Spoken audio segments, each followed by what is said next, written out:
Rais wa Urusi Vladimir Putin siku ya Ijumaa Januari 16 aliingia rasmi kati ya mvutano unaoendelea Mashariki ya Kati baada ya kufanya mawasiliano ya simu na viongozi wa Iran na Israel katika juhudi za kupunguza hatari ya kuzuka kwa vita vikubwa katika eneo hilo.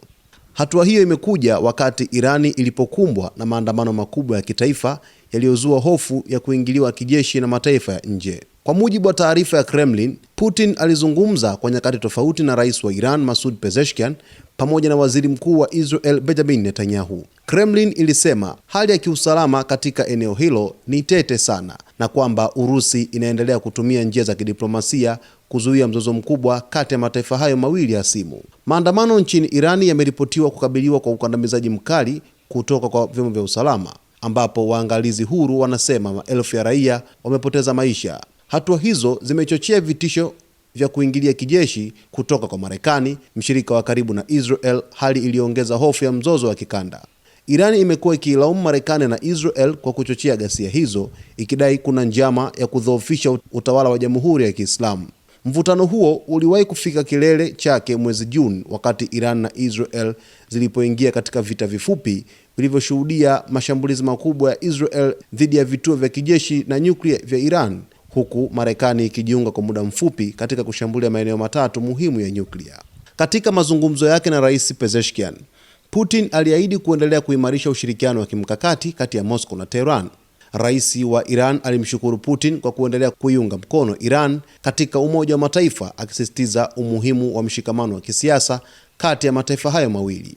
Kwa upande mwingine, Urusi imekuwa ikijaribu kudumisha uhusiano wa usawa na Israel licha ya misuguano iliyojitokeza kufuatia ukosoaji wa Moscow dhidi ya operesheni za kijeshi huko Gaza tangu Oktoba 7 mwaka 2023. Katika mazungumzo yake na Netanyahu, Kremlin ilieleza utayari wa Urusi kuendelea na juhudi za upatanishi, ingawa haikufafanua hatua mahususi zinazochukuliwa kwa sasa. Hatua ya Putin kuwasiliana na viongozi hao wawili inaonekana kuwa ya kihistoria, kwani ni mara ya kwanza kwa Urusi kutoa msimamo wa wazi kuhusu hali ya Iran tangu maandamano yaanze. Pia ni ishara ya jitihada za Moscow kulinda maslahi yake ya kimkakati katika Mashariki ya Kati, hasa ikizingatiwa kuwa Iran ni mshirika wake muhimu.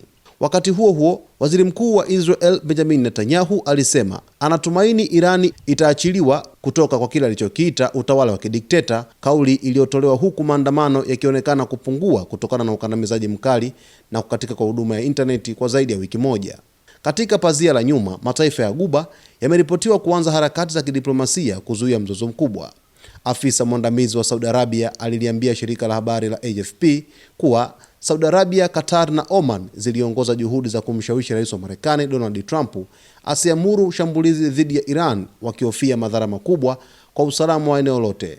Kwa sasa macho ya dunia yanaelekezwa Mashariki ya Kati, huku juhudi za Urusi za upatanishi zikionekana kuwa miongoni mwa nguzo muhimu za kuzuia mlipuko wa vita vikubwa vinavyoweza kuyatikisa mataifa mengi. Rais Putin anaonekana kuwa mpatanishi katika mzozo huu mkubwa, ambapo amechukua jukumu la kuzungumza na rais wa Iran Masoud Pezeshkian pamoja na waziri mkuu wa Israel Benjamin Netanyahu ili kulevo mambo yaweze kukaa sawa katika Mashariki ya Kati. Basi mtazamaji wetu, endelea kuwa nasi wakati wote kwa kusubscribe channel yetu, kulike, kucomment pamoja na kushare.